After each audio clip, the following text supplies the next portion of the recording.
네, 이제 사진이 띄워졌으니까 그냥 바로 이렇게 진행하겠습니다. 그리고 여러분이 오시면 얼마나 피곤하신지 저도 옛날에 많이 경험해가지고요. 예, 청소하다 기절한 줄 알았습니다. 네.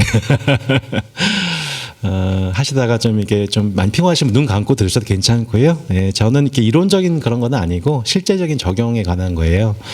제가 20살에 예수님을 선교단체 통해서 만나게 되었거든요.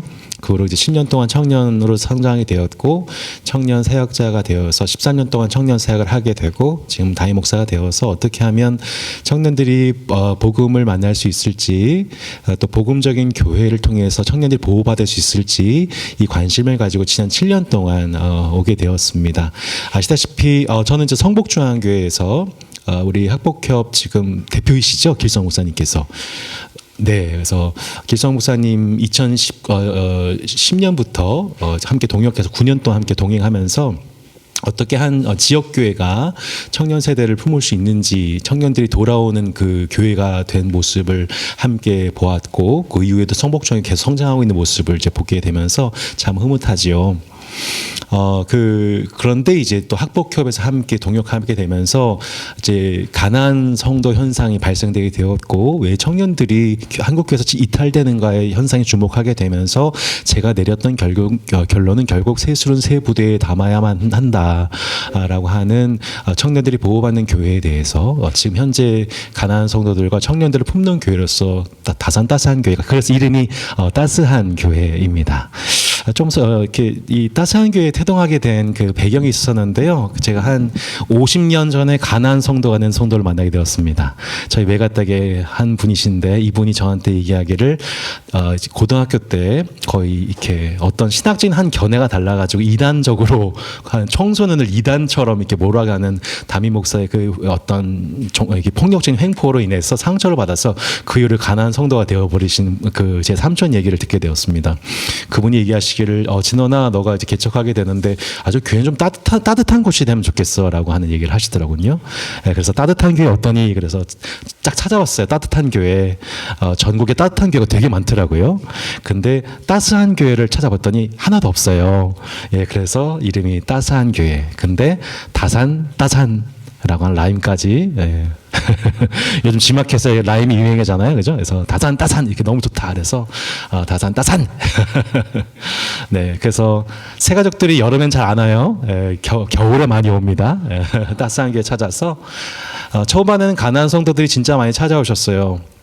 한국교회의 전광훈 현상이라든지 저희 합동교단에 있는 그런 인분교회 사건, 또 남양주 지역에 있는 남양주가 3평으로 유명하거든요. 청평, 가평, 양평. 그러니까 이단들로 유명한 곳이잖아요. 신천지가 매일 저한테 쪽지 보내요. 편지 써요. 목사님 사랑해요. 그러면서 한국교회에서 얼마나 수고 많으세요. 저희 얘기 좀 들어주세요. 이런 식으로 이제 막 저한테 편지를 늘 러브레터를 보내요. 환장해요. 이런 곳에서 이제 목회를 하는데 성도분들의 어떤 가난 성도분들을 품는 교회 하다 보니까 실제적으로 가난 성도들이 정말 많이 오셨어요. 오셔서 그런 상처 있는 분들이 많이 쉬어 가셨어요. 도피처 삼아서 저에게 오셨다가 어떤 분들은 등록을 하기도 하시고 등록 여부에 상관없이 그냥 쉬었다가 이제 회복되셔서 본래 이제 그 근방에 있는 지역 건강한 교회가 있으면 그 교회로 복귀시켜 드리기도 하고 또 일부지만 저에게 성도 되신 분도 계시도 하고 그래서 저희는 지금도 등록을 이렇게 강조를 하지 않고요. 그냥 저에게 오시면 잘 쉬십시오. 얼마나 아프셨습니까? 얼마나 힘드셨습니까? 제가 이렇게 많이 만나보니 현재 한국교회에는 중병에 걸려 있는데 실제적으로 이 남양주를 보니 많은 교회가 매우 이단적인 가르침 혹은 기복주의적 가르침 혹은 성장주의 또 이 수직적인 이렇게 비인격적인 대화 방식 이런 것들로 인해서 많은 성도들이 상처를 입고 이탈된 가난한 성도들이 너무너무 많더라는 것을 경험하게 되면서 저희 따스한 교회는 어떤 한 그런 이렇게 어떤 전통적인 교회라기보다는 그냥 그분들을 품을 수 있는 교회. 저희 뭐 다른 교회가 다 그렇게 되길 바라는 건 아니지만 특별히 청사원 출신 목회자로서 그들이 왜 교회에서 힘들어하는지 예수님을 못 믿는 것이 아니라 그 예수님이 말씀하신 하나님 나라를 적용하지 않고 있는 약간 바벨론 하나님 나라보다는 바벨론 연상되어지는 그런 교회에 대해서 이제 매우 유감을 나타내거나 상처를 받았거나 이탈된 그 가난한 성도들과 청년들을 품는 교회로서 우린 도피처 역할을 감당하자라는 식으로 교회를 하게 되었는데, 때마침 성복중앙교회에서 CDC 복음도시 운동의 일환으로서 한국교회가 복음적 생태계 운동을 회복하기 위해서는 이제 저기 서울의 인구는 점점 줄고 있고 경기도 늘어나고 있지 않습니까? 모든 것들은 결국 도시 환경에 따라서 변화되고 있기 때문에 그곳에 많은 젊은 세대들과 부부들과 다음 세대 자녀들이 태어나고 있잖아요. 다산은 이름이 다산이어서 그런지 한 학년당 초등학교 한 학년당 18반입니다. 예, 18반. 서울은 한 반, 두 반 뭐 이랬잖아요. 18반이거든요. 아이들이 막 정말 때로 몰려 나오는 곳이에요. 지금 초등학교 하교하면은, 예, 그래서 저희도 어떻게 이 황금 어장을 어떻게 해야 되나 고민이 되어서 이제 지금 저희도 계속해서 다음 세대 사역자를 발굴하고 함께 동역을 하고 있죠. 그런 가운데서 결국에는 이 복음적인 목회자와 훈련된 성도들을 파송하자. 이 지역으로, 다산이라는 지역으로 해서 성복중앙교회에서 선구자적인 리더십을 발휘해 주셔서 2019년도에 저희가 그 다산 땅으로 들어오게 되었습니다. 그 사진인 것이죠. 그리고 지금은 2호 분리개척 교회가 별내 지역에, 별내도 상당히 가난한 성도들이 많으시거든요. 그곳에 헤아림 교회, 마찬가지로 가난한 성도들의 마음을 헤아려 보자라는 의미로 한정식 목사님 개척하셔서 2호 교회가 탄생되었죠. 지금은 놀랍게도 감사하게 이렇게 식구들이 함께하게 되었습니다. 전체 비율이 장년이 반이고 그다음 다음 세대 청년이 반반인 황금 구조로서 최근 6개월 동안 갓난아기가 5명이 태어났습니다. 예, 그래서 그 갓난아기를 매주 첫 번째 예배 이렇게 참여하는 그날에 그 아이들을 갓난아기 보는 그 기쁨으로 교회가 늘 웃음소리와 울음소리가 끊어지지가 않고 해프닝이 계속 이어지고 있는 그런 가족적인 교회로서 함께하고 있고, 어떤 그런 가난한 성도분들은 이번에도 갓난아기 태어났다면서 사진 좀 보내줘 이런 지역 주민이 있을 정도로 주변에 이렇게 소문나게 된 교회가 되었습니다. 예, 청년들과 공감 소통할 수 있는 따스한 교회가 되었으면 하는 바람으로 아마 이게 6년인가요? 5년 전인가? 그때 기사가 있었는데 참고해 주시면 좋을 것 같고요. 그렇게 저희 교회는 5가지 비전을 가지고 주님의 영광을 주목하는 예배, 영적인 성장이 나타나는 성도, 형제가 연합이 이루어진 관계, 가족의 사랑이 깊어지는 가정, 이웃을 환대하며 필요를 채운 선교라고 한 5가지 분명한 하나님이 우리에게 주신 선교 방식을 가지고 이렇게 접근하게 되었고, 지금 청년부는 온유 청년부라고 해서요, 한 15명 정도가 많은 수는 아니지만 그들이 한 3, 4년 전에 이렇게 그 지역에서 행복주택이 들어오면서 청년들이 들어오게 되었는데, 당시 한 자매가 4명이 이렇게 연달아 들어왔었어요. 이렇게 남양주 지역에서, 심지어 어떤 분은 강릉에서 오시기도 하시고요. 또 심지어 전주에서. 저희 교회는 참 놀라운 게 그 코로나 시기 때 온라인 예배 드렸었잖아요. 근데 이 따스한 교회를 소식을 들으신 분들이 이렇게 중에서 강릉에서 어떤 자매님이 이 교회 함께 하고 싶어요. 그래서 실제로 남양주 이주를 오셨습니다. 그리고 전주에서 직장 및 교회를 찾다가 따스한 교회로 오셔서 지금까지 함께 하고 있는 핵심 멤버들이 되었지요. 거리가 문제가 아니었구나. 같은 곳을 바라보고 있는, 같은 것을 느끼고 있는, 얘기가 통하는 그 교회 공동체를 지금 많은 영혼들이 갈급해하고 있구나라는 것을 참 많이 느끼는 시간인 것 같습니다. 실제적으로 저도 좀 이런 표현이 어떨지 모르지만 가난한 성도 전문 목회자 그런 게 있을지 모르겠는데요. 지금 7년 동안 저는 지금 제 모든 신학과 제 모든 가르침과 그냥 제 스타일 자체가 다 그냥 가난한 성도 맞춤형이 돼서, 기존 전통교회에서 계셨던 분들은 저를 되게 깝깝해하시고 못마땅해 하십니다. 목사님 새벽기도 있어요? 죄송합니다, 저희 없습니다. 옆에 교회 가세요. 이런 식으로 등록 직전에 계셨던 분들이, 많은 분들이 이렇게 주변에 이렇게 소개해드리는 그런 산파제 역할을 감당하고 있습니다. 안 웃으셔도 됩니다. 네. 청년 선교 트리니티라고 했는데, 제가 조영민 목사님이 강사로 섭외되는 거 알고서 제가 이럴 줄 알고 전혀 학구적이지 않은 이렇게 비전문가적 틱하게 이렇게 아주 간단하게만 이렇게 하겠습니다. 청년 설교가 뭐냐, 청년 사역이 뭐냐 했을 때 항상 와, 우리 하나님이 삼위일체셔서 그런지 모든 게 삼위일체로 요약된다는 거를 제가 발견했습니다. 오늘 아침에 김치볶음밥 먹고 왔거든요. 되게 제가 잘합니다. 김치볶음밥의 3요소가 뭡니까, 여러분? 밥, 예, 잘 익은 김치, 스팸, 네. 네, 이렇게 해가지고 약불 막판에 확 해서 이렇게 그 청년 설교도 약간 좀 이렇게 삼일체적이지 않나라는 생각이 참 많이 이렇게 드는데요. 첫 번째는 청년 설교를 감당하는 청년 사역자가 당연히 이제 있어야겠지요. 물론 저는 성목적에 있을 때 길성 목사님하고 이제 2회씩 했었습니다. 초반에는 목사님 다 하셔가지고 제가 병원에서 한번 싸웠습니다. 네, 목사님은 이 청년 설교권이 없는 이 사역자의 그 서로 마세요. 막 이렇게 막 이렇게 세게 하지는 않았고요. 그냥 이렇게 약간 울먹면서 얘기했더니 목사님이 그래 손 목사 힘들겠다 하면서 조정돼가지고 2회 이렇게 했었었죠. 이거 얘기하려는 건 아니었는데. 대표님 되셨으니까 말 조심해야겠습니다. 네, 청년 설교 플러스 그다음 청년 이게 참 중요하다고 여겨지는데 청년과 청년 세대에 대해서 교육하는 설교와 멘토링. 그러니까 장년들한테 지금 현재 처해 있는 청년의 상황에 대해서 청년들 어떻게 대하는 것이 옳습니다, 적절합니다, 의롭습니다, 그게 따스한 것입니다라고 얘기하는. 그러니까 청년 설교라고 하는 건 청년에게만 설교로서 사실은 오늘 조임호 목사 말씀하시겠지만 저는 조금 외연 확장해서 청년을 어떻게 현재 대한민국의 청년과 청년 세대가 무엇을 필요로 하고 있습니다. 그들이 지금 우리가 라떼를 얘기할 때가 아니고 그들은 전혀 다른 정황 속에서 지금 한국을 살고 있습니다. 그들은 지금 경제적으로, 사회적으로, 심리적으로 매우 위축과 고립이 되는 상황 가운데서 우리가 지금 성장이 막 이루어지는 세대 속에 희망을 갖고 살던 사람은 전혀 다릅니다라고 하는, 그거를 청년들한테 몰라요. 잘 모르세요. 그러면 우리가 청년들을 향해서 설교하는 것도 중요한데 그 담임 목회자가 교회가 지금 그 함께 공존 가족이라고 일컫는 몸이라 일컫는 교회를 향하여서 우리에 대해서 뭐라고 얘기하냐, 뭘 가르치고 있냐, 그 청년 설교. 저는 이거를 이제 제가 해야 할 일이라고 7년 동안 이제 보게 되었고 그걸 접목을 하고 있는 것입니다. 이것이 사실은 지금 어떻게 보면 더 본질적으로 더 중요할지 모릅니다. 이것이 개선되지가 않으면 3번 이제 청년을 이해 공감하는 교회의 언어.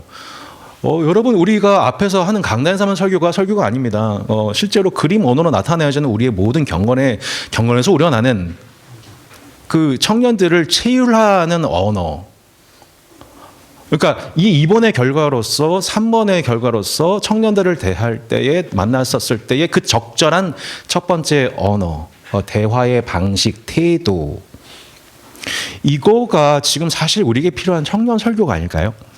실제적으로 이번에 학습된 결과로서 어떤 한 집사님이 그 함께 소그룹이 있는 자리에서 그 청년한테 무슨 얘기를 했냐면은 우리가 참 청년 세대에게 너무 많은 짐을 안겨줬다, 우리가 참 잘못했다, 우리가 너무 이기적이었다는 것을 너무 뒤늦게 알았다라고 하는 이 현실 고백을 했었을 때 그 청년이 그 자리에서 위로를 받고 울었던 걸 봤어요.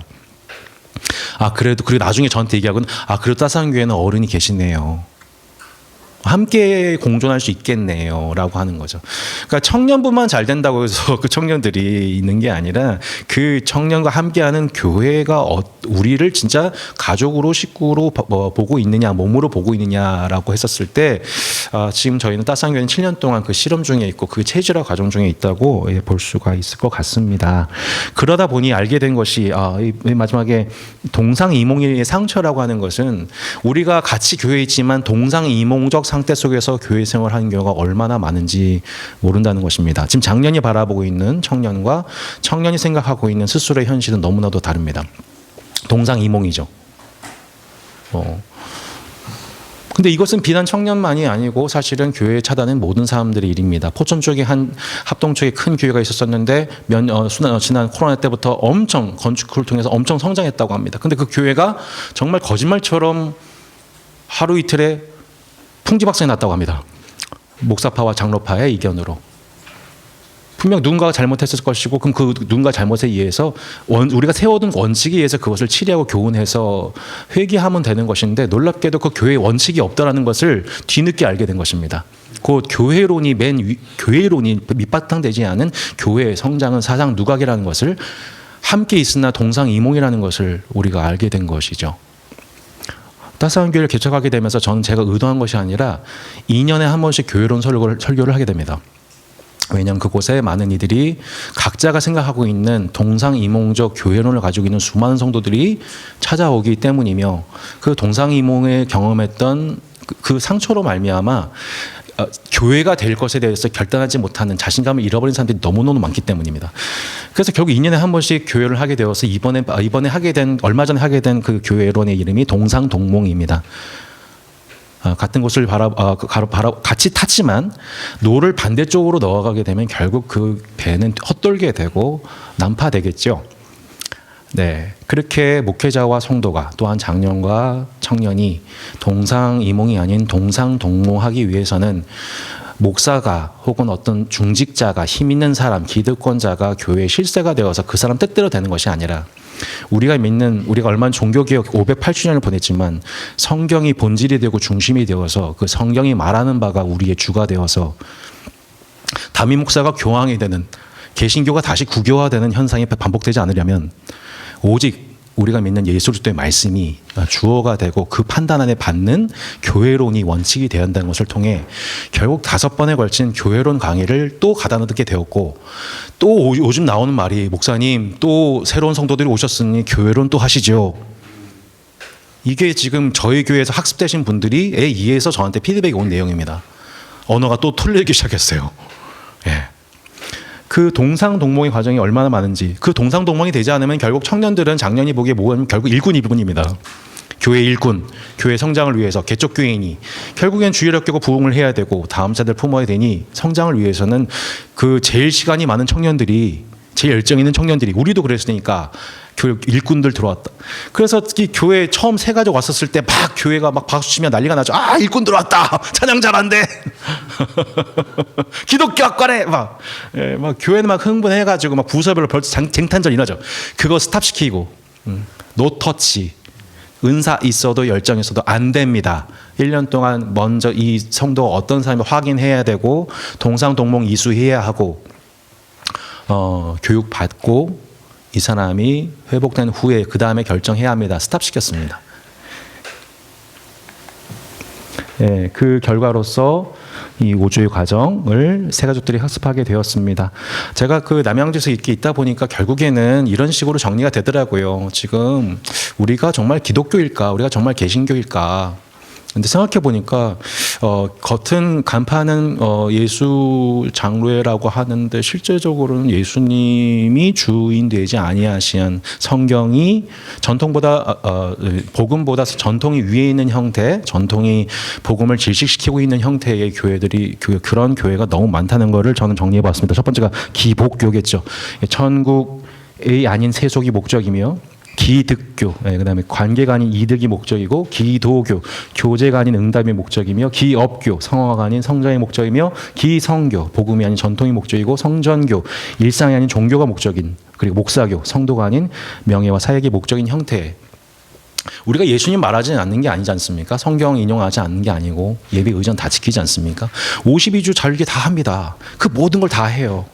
예. 근데 정작 이 가장 중요한 예수 그리스도와 하나님 나라가 정말로 주인이 되어서 그 통치가 그 영광이 나타나는 예배와 목회와 행정과 사역이 실제로 우리 가운데 적용되어 있냐라고 반문을 봤었을 때는 우리는 많은 것들을 하고 있는데 정작 제일 중요한 것들을 놓치고 있는 형태.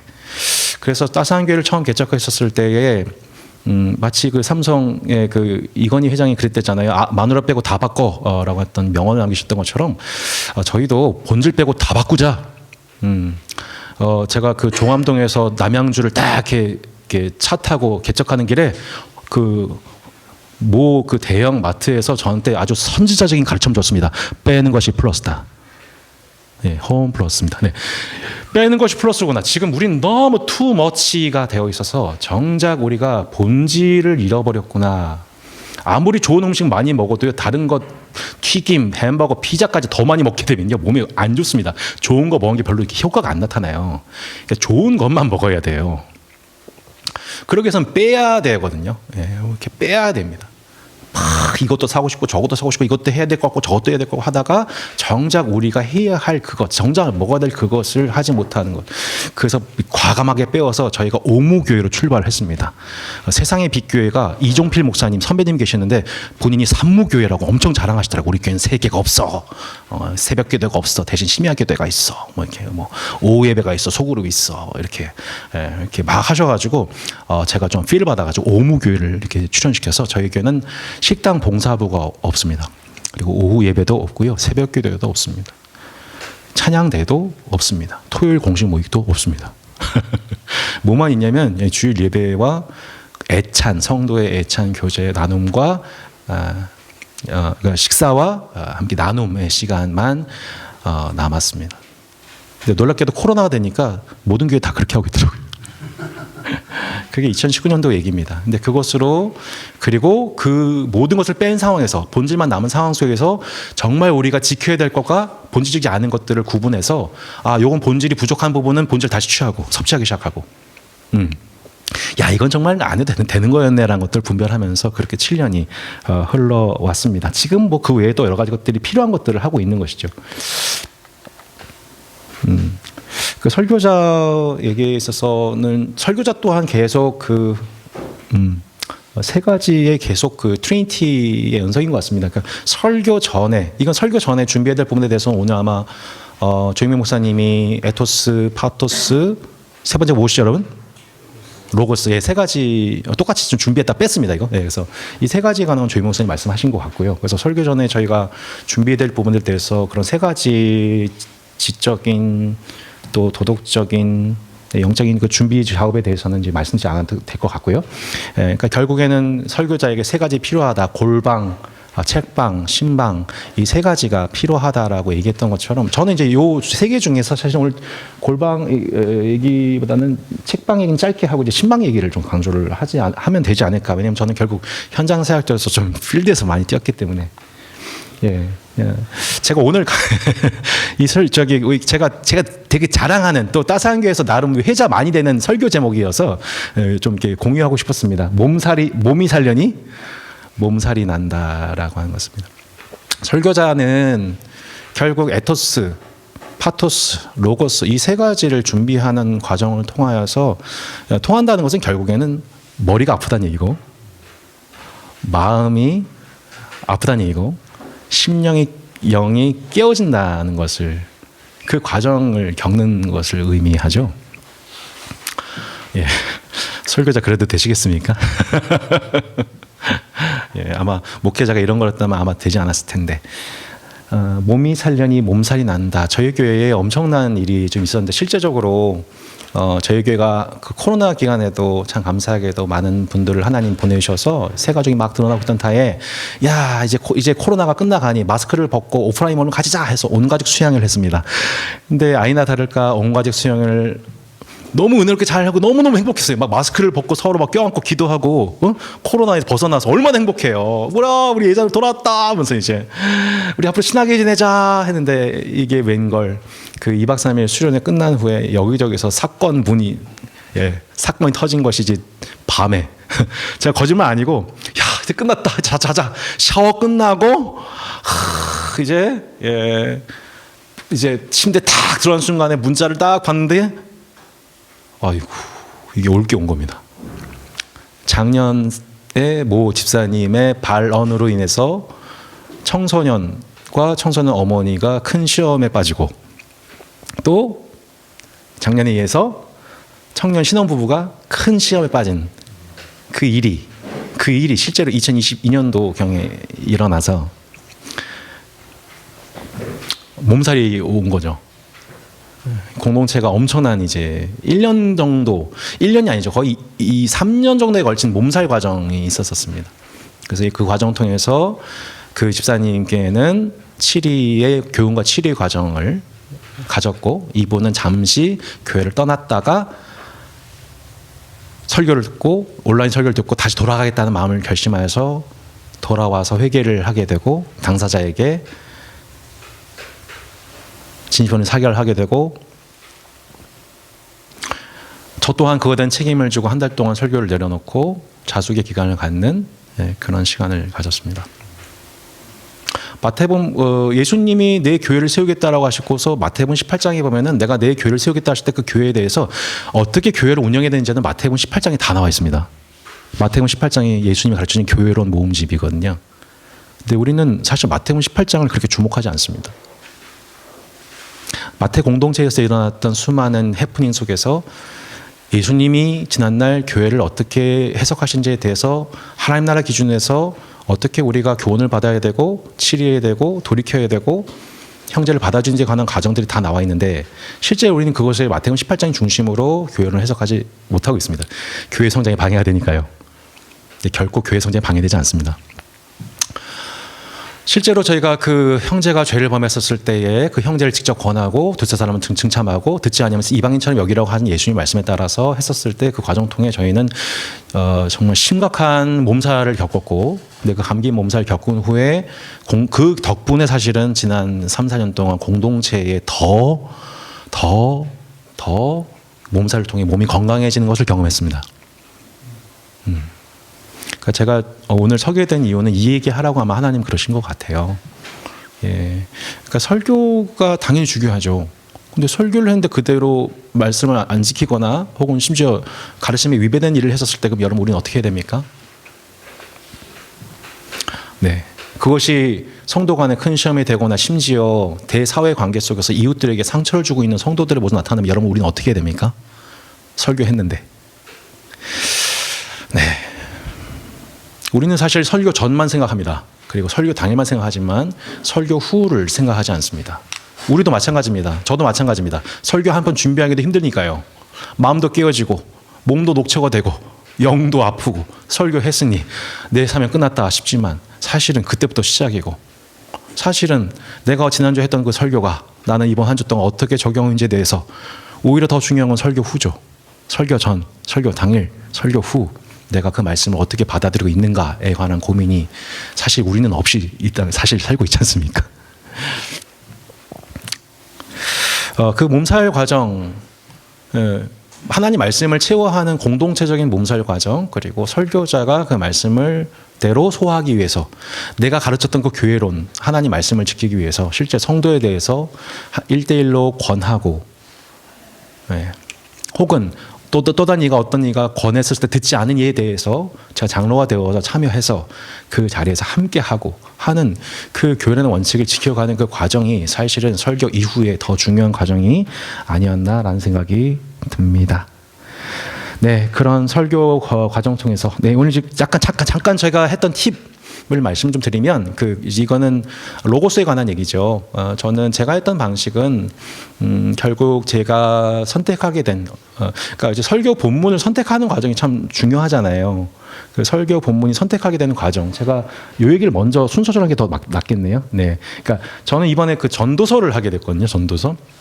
근데 전도서를 하게 되었던 정말 중요한 책과의 만남이 있습니다. 하나님께서 이거 참 책이라는 선물을 내게 주시는구나라는 걸 느꼈던 것이 대표적인 게 더 바이블 전도서라는 책이었습니다. 그 더 바이블 전도서라는 책의 관점을 이렇게 보면은 그 책에 잠언 곧 인과응보의 신학에 대한 반성이 전도서다. 그러니까 우리는 뿌린 대로 거둔다라고 하는 잠언적인 교훈을 가지고 신앙적인 권면을 많이 하잖아요. 그리고 아이들한테도 잠언 1년 360 쓰게 강조하잖아요. 잠언 360번 잠언 몇백 번 보면은 서울대 간다. 뭐 이런 식으로 가시잖아요. 예, 못 가죠. 네. 근데 그런 식으로 학습된 사람들이 또 다음 세대를 향하여서 잠언적인 설교를 해요. 잠언적인 교훈을 해요. 너가 이렇게 하면 잘 될 거다라는 식으로. 틀린 얘기는 아닌데 이게 실제로 살다 보면 꼭 그렇습니까? 그렇지 않잖아요. 오히려 교과서대로 되지 않은 게 얼마나 많습니까? 예. 교과서대로 공부했던 서울대 갔다 현상 얼마나 밉습니까, 여러분? 우리가 실제로 우리가 이 교과서대로 되지 않는 현상을 우리가 마주하는 게 결국 욥기 아니겠습니까? 네, 왜 고난이 찾아오는지 교과서에 나와 있지 않는 내용입니다. 근데 욥의 세 친구는 욥한테 자꾸 교과서를 갖고 들이냅니다. 우리가 욥의 세 친구처럼 설교하게 되면 여러분 욥이 곤란해집니다. 가난한 성도가 됩니다. 여러분의 언어가 잠언적이라면 여러분이 그 부분에 대해서 검토가 필요한 것이죠. 인과응보도 되지 않거든요. 그래서 나중에 욥의 세 친구를 하나님 혼내시잖아요. 욥을 위로하시고. 네, 욥은 교과서에 나와 있지 않은 내용 때문에 너무 힘들었지만 결국 하나님 만난 다음에 회복이 되죠. 요컨대 우리가 배워야 될 그 용어라는 것들이 그런 것이죠. 잠언은 교과서지만 그 반성적 지혜로서 전도서, 그 예외적 상황들이 발생될 때 우리는 어떻게 그것을 이해하고 말할 것인가. 그 반성적 지혜가 우리에게 부족했구나를 깨닫는, 저희 교회는 40, 50대들이 많기 때문에 낀 세대입니다. 위로는 권위주의 세대로부터 막 벗어나 이제는 또 MZ세대를 커버해야 되는 중간 끼인 세대로서 그분들을 교육해야 됩니다. 근데 그분들한테 필요한 게 뭐였냐면 바로 잠언을 더하는 지혜, 곧 반성적 지혜의 책인 전도서였다는 것입니다. 그 관점을 이 책이 준 거예요. 그러니까 책은 선물이에요. 예. 거기서 인사이트를 얻어 우리가 지금 우리 교회에 우리 회중에게 필요한 지금 말씀은 전도서다라고 하는 확신이 들어오게 되었던 것이죠. 그러니까 우리가 그렇게 회중 분석을 통하여서 우리가 어떤 성경의 책을 집중하여 강의할 것인가를 발견하는 그런 과정이 필요한데, 이 과정 속에 제가 도움받았던 방식은 페이스북에 길을 묻는 것입니다. 제가 내 얘기를 이번에 하려고 하는데 좀 책을 좀 추천해 주십시오. 많은 분들이 이렇게 추천해 주셔서 그렇게 그 시중에 나와 있는 책 중 한 8권에서 10권 정도를 섭렵을 하고 그 책에서 저희 교회에 가장 부합한 한두 권의 책을 저희가 이렇게 발견하게 되고 그 책을 토대로 중심으로 하여서 제가 연구를 한 끝에 결국엔 레위기도 내 위기는 내 위기로 라고 하는, 감사합니다. 감탄해 주셔서 상처받을 뻔했어요. 위기였어요. 제가 이번에 레위기를 다루고요, 전도서를 다루고 요한계시록을 다뤘습니다. 66권 중에서 제일 도전하기 힘든 책만 일부러 골라서 했습니다. 힘들어 죽는 줄 알았어요. 근데 레위기를 나는 관점을 가지고, 근데 제가 뭘 깨달았냐면 바울 신학을 좋아하는 한국교회 성도들에게 가장 우리가 읽지 않았던 책에 그 지식의 결여로 말미암아 지금 우리 한국교회에 안타까운 현상이 나타나고 있다.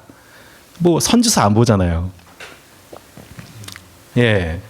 전 선지서에 대한 지식 결여가 지금 한국 교회가 대사회적인 영향력이 극도로 미매진 결과로고, 저는 이제 66권을 해석하게 되면서 깨닫게 됐거든요. 레위기 신학도 상당히 편중되어 있다는 것을 보게 되었죠.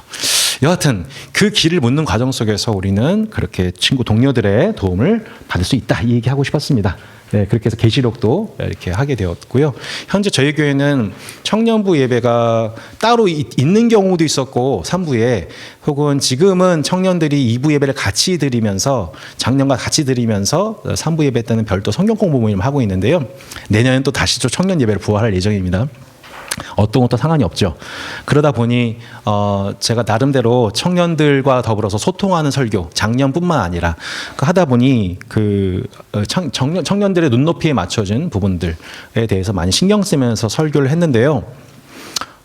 그 결과로서 제가 오늘 이번 강의를 제가 할 만한 자격이 있는 사람인가, 객관성이 필요하지 않습니까? 그래서 저희 청년들한테 좀 문자를 좀 보내가지고 내 설교가 청년들한테 어떤 부분이 어필이 되었는지를 좀 솔직하게 얘기해 주라 했는데 생각보다 긍정적이었었습니다. 근데 그 중에서 한 가지 이제 좀 약간 이거 원래 서론을 하려고 하다가 제가 ENFP여가지고 이해해 주세요. 이렇게 순서가 왔다 갔다 하는데, 그 한 청년이 기독교학과 출신의 그 엄마가 목사님이신 그 청년이 그 가난한 성도가 되다가 저한테 왜 따스한 교회에 등록하게 되었고 목사님 설교가 들리게 되었고 이제 또 이 교회 내년부터 또 청소부 교사를 하기로 되었는데, 그 과정을 저한테 얘기해 주기를 이렇게 얘기를 했습니다. 목사님의 설교가 청년을 위한다고 생각했던 지점은 목사님이 교회 내 청년의 번아웃을 잘 아시고 교회 및 설교 내외로 바꿔 나가시려는 실천까지 하셨다는 점이에요. 였어요. 이게 좀 중요한 부분이라고 여겨집니다. 청년 설교 이거 필요하다. 이것을 좀 알아줬으면 좋겠다 하는 건 이거예요. 일상과 사회생활, 진로 걱정만으로도 벅차고 불안한데 교회 안에서도 숙달된 봉사만 할 뿐 진실된 하나님과 교제할 수 있도록 하는 배움이 없었다. 하나님 자녀로서 담대히 도전하면서도 누리는 삶을 살 수 있도록 청년들을 불안해서 건져줬으면 좋겠다.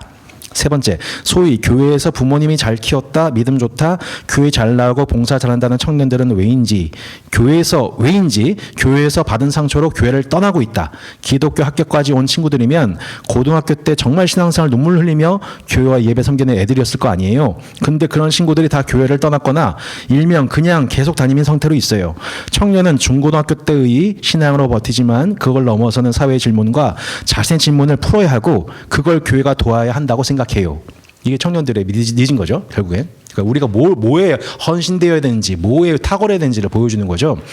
근데 맨 마지막 뭐라 했냐면은 청년도 사랑받고 싶어요. 이게 정답인 것 같아요. 네, 여러분 청년 설계 결론입니다. 청년 사랑하는 거. 더 안 해도 될 것 같은데. 이게 결론이라고 저희 청년이 얘기를 해줬어요. 그러니까 이 청년은 제 설교가 들리게 된 거는 제가 이 청년을 사랑했기 때문이고 그 사랑을 받아들였기 때문인 것 같아요. 그리고 제 완전함이 아니라 제가 노력하고 있다는 것이죠. 제가 이제 어느덧 청년사역 13년 하고 담임 목사 이제 7년 하고 나니까 희한한 걸 요즘에 좀 경험하고 있는데요. 예전에 성복중앙교회에서 저 힘들게 했던 놈들이 있거든요. 놈들이 죄송합니다. 정 목사님 이거 녹화되잖아요. 큰일 났네. 네. 감사합니다. 네. 아니에요. 남겨주세요. 들어야 돼. 이놈들 들어야 돼. 네. 요놈들이 저를 하여튼 진짜 내 이 목회자 이거 해 마라 이거 못 해먹겠다 이거 다 때려치고 싶다. 이게 거의 3번의 유혹을 받았는데 그 성복 청년이 강성들이 모였어요. 정 목사님 정말 위로를 구합니다. 예, 삶과 조율을 표합니다. 근데 그 교회를 떠나온 지 이제 7년이 다 되어 가는데 아니 요 분들이 마치 동방박사 예물들인 것 같이 자꾸 예물 갖고 막 찾아오네요. 찾아와가지고 그때 목사님이 좋은 분야인 걸 이제 알 것 같대. 그리고 한 지방에 있는 한 청년 저한테 문자를 보내가자기를 그때 목사님 제가 무리했던 거 용서해 주십시오. 목사님 핸드폰 차단되어 있었네요. 하면서 10년 지나니까 저를 기억을 해가지고 얘기를 해주는 거게 제가 그때 한 달 내에 그 3-4명이 저한테 그렇게 하는 거예요. 되게 엄청 지쳐 있었거든요. 그때 7, 8월에 너무 힘들어 있었는데 그때 하나님이 그렇게 저를 위로해 주시면서 청사원 생각이 진짜 많이 났어요. 왜냐하면 청사원 선배들이 다 뭐라고 했냐면은 청년 목회의 성패는 청년 목회자가 있는 그 당시가 아니라 10년, 20년 뒤에 그 청년들이 어떻게 성장했냐가 진짜 성공의 열매다라고 놀랍게 여기 앞에 계신 서현우 목사님, 이상감 목사님 등을 비롯한 선배들이 귀가 따갑게 얘기했던 거였었어요.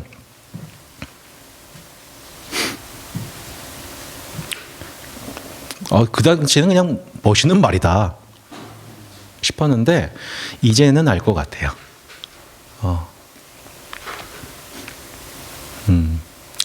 그게 제 면류관이라는 걸. 예. 그때 힘들었지만 몸도 마음도 영도 정말 찢어질 때도 다 찢어졌지만 그때 그 영혼들 품고 복음으로 씨름했던 거, 사랑으로 도전했던 거 생각해 보면 그게 헛된 게 아니었구나. 예, 저 그때 나름 고생 많이 했거든요. 그래서 근데 결국에는 그 결과로서 그 청년들과 씨름하면서 살았던 몸도 아프고 영도 아프고 마음도 아파하면서 정말 치가 떨리면서까지 이렇게 했던 그 일들이 알고 봤더니 제가 지금 남양주에서 수많은 가난 성도들을 품는 더 강력한 분들을 만나서 저 지난주에 고생 좀 했습니다, 여러분. 새벽 3시, 4시경에 계속 카톡 폭탄이 떨어집니다. 그것 때문에 계속 깼어요, 지난주에. 가난한 성도를 만났거든요. 제대로 만났거든요. 이분들이 또 교회 생활 속에서 지난 아픔들, 성장주의적 교회를 만나, 기복주의적 신학 설교를 하는 설교자를 만나, 또 뭔가 말씀을 전하는데 기본적인 소양, 인격이 부족한 미안하다. 여러분, 제가 청년 사역자 혹은 목회자가 제일 잘 해야 되는 말이 여러분 뭔지 아십니까? 미안하다라는 말입니다. 근데 우리가 제일 못하는 말이 바로 미안하다입니다. 우리는 너무 자존심이 강합니다. 예수님과 함께 십자가에 못 박아 죽었다면서 자존심이 안 죽었습니다.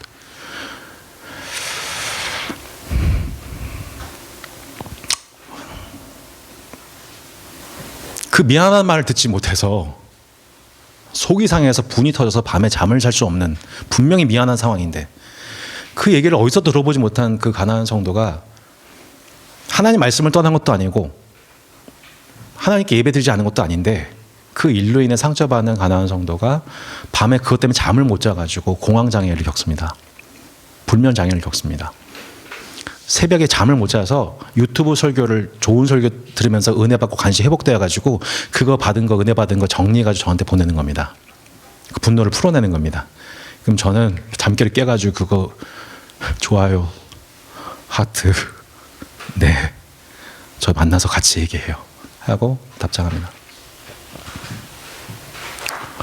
근데 그랬던 그 며칠 지나니까 이분이 저한테, 저 이렇게 상담에 도를 깨달았어요. 점점 말이 부드러워져요. 초반에는 진짜 죄송해요. 이 죽같은 사랑 이렇게 하면서 이 죽같은 교회, 죽같은 목사 하면서 이렇게 엄청 그 감이 있는 걸 배설해내는 거죠, 이렇게. 나중에 맨 마지막에 얘기하고 하는 끝에 나중에 맨 마지막 한마디가 뭔지 여러분 아세요? 저도 따스한 사람이고 싶어요. 이거예요. 우리는 가난한 성도들의 말에 반응하다가 우리도 감정적이 되고 상처를 받고 힘들어합니다. 우리가 청소년 애들 대할 때 제일 실수 많이 하는 게 그들의 반응에 반응하는 거잖아요. 잠언적 언어로 얘기하는 거잖아요. 근데 가난한 성도분들을 만나다 보니까 제가 느낀 게 뭐냐면은 듣는 척하는 게 아니라 진짜 듣고 공감할 수 있는 부분에 공감하고 그리고 내가 말할 수 있는 부분에서는 조금 더 유보를 하고 하다 보면 그분들이 알아서 다 정답을 찾아가요. 그분들이 정답을 모르는 분들이 아니에요. 하지만 교회가 정답 같지 않기 때문에 욕을 하는 거죠. 오히려 순진한 양떼들이 그렇게 교회를 떠나가고 돈 들고 있다는 것을 우리가 이제는 이해해야 되지 않겠습니까?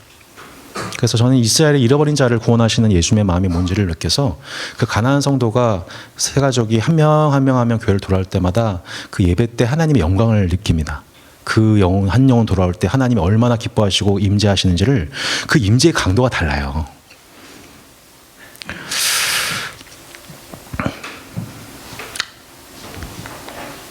예, 어제 그 설교였었고요. 그렇게 청년 세대를과 소통하기 위해서 나름 이렇게 설교 언어나 제목이나 예화 등에 대해서 더 이렇게 하는 노력의 결과로서 이런 부분들이 좀 계속 설교 제목들이나 그런 것들이 많이 좀 적용이 되어져 가고 있고요. 그리고 하다 보니 뭘 알게 됐냐면은 성도분들이 늘 얘기하기를, 목사님 분명히 은혜 받았는데 하나도 기억이 안 나요. 이렇게 얘기합니다. 주일 저녁 되면, 여러분 내 설교 주일에 기억나시는 분? 100이면 100 하나도 안 납니다. 예. 그래서 저희가 뭘 하게 됐냐면은, 설교 후가 중요하구나라는 걸 생각해서 따스한 주 살아가기를 이제 계속 시행을 하고 있습니다. 그래서 이거를 말씀을 들은 걸 가지고, 이걸 제가 어디서 아이디어를 얻냐면 챗GPT 있잖아요. 그분께 좀 도움을 받았습니다. 그러니까 그분이 저를 도와주시기를 제 설교를 엄청난 세부적인 피드백을 해가지고 하더군요. 그러더니 그러니까 한 주 적용 리스트까지 적어주는 거예요, 이 양반이. 그래서 신선한데? 그래서 대박인데? 그래서 그럼 한 5가지로 정리해 주려니까 제 설교문을 딱 분석하더니 이렇게 정리를 이렇게 해주기 시작하는 거예요. 그래서 제가 하는 일이 뭐냐면, 그거 중에서 진짜로 적절하다 싶은 거를 3가지를 골라가지고 월, 화, 수, 목, 금, 토 3가지만 정리하는 거예요. 그래서 묵상, 본문, 홀로 지킬 것, 둘로 지킬 것. 얼마 전에 전도 설교 제목이 홀로, 둘로, 서로, 위로라는 제목이었었거든요.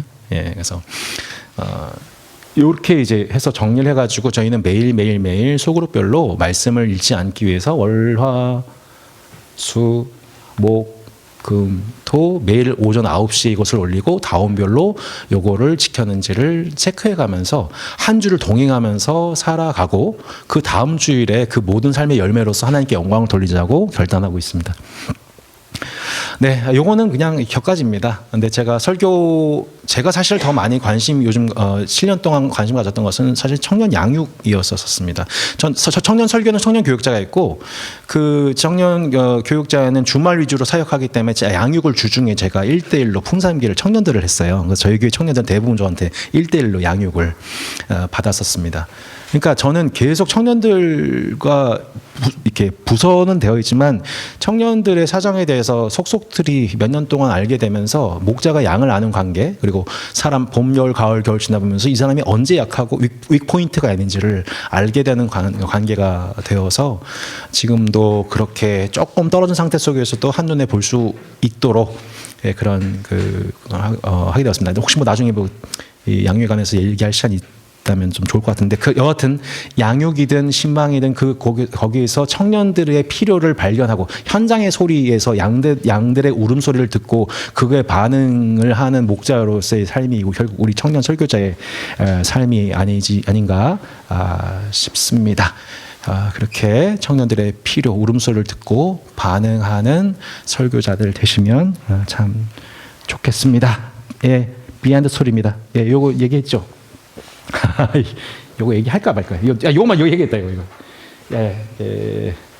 따스한 교회 시간가 있나요 지금? 시간이 있나요? 5분 남았군요. 대박이다. 네. 따스한 교회를 개척하게 된 그 계기가 뭐였냐면은 바로 제가 학복급 청소년 열심히 할 때 월화수목 금토일 쉬지 않고 일할 때 그 제 모습을 지켜보면서 목사님은 저한테 창세기를 가르칠 권한이 없어요라고 저한테 대들었던 제자훈련생이 있었습니다. 네. 아니 저희도 지금 매일매일 야근하고 토요일에도 교회 나와서 리더하고 있고 주일에도 또 이렇게 하면서 쉴 시간이 없어요. 근데 목사님 어떻게 목사님이 본인이 안식을 누리지 못하고 있으면서 안식을 가르쳐요. 예. 그 청년의 피드백의 결과가 뭐였냐면 아까 말씀드렸던 따스한 교회 오목교회였던 거예요. 야, 내가 마가복음 1장과 2장에 나와 있는 안식 파괴범이 바리새인이었건처럼 내 목회가 성도들의 안식을 뺏고 있구나 라는 걸 깨닫고 그 나단과 같은 그 얘기를 듣고서 제 교회론이 반영이 되었던 겁니다. 제가 말씀드리고 싶은 핵심이 뭐냐면 현장에서 들려오는 청년들의 목소리가 곧 하나님의 목소리입니다. 예, 청년들이 툴툴대고 힘들다고 얘기하는 그 소리가 하나님의 목소리로 들려져야 된다는 거예요.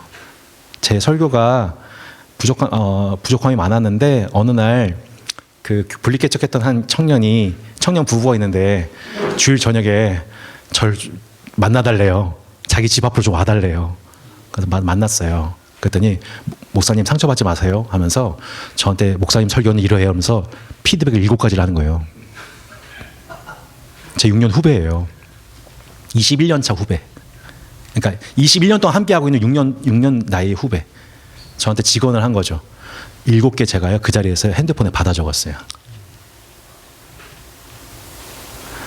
하나님의 목소리라고 믿고. 그게 6년 전이에요. 그래서 여러분 그 청년이 내 목회 대상일 뿐만 아니라 내 가장 소중한 동역자이고 나만 하나님 설교하는 게 아니라 그 사람 통해서 나한테 설교하신다는 것을 여러분 동의하시고 받아들이시는 겸허한 동역 관계가 되었으면 좋겠습니다. 네, 아멘 나와서 마무리하겠습니다.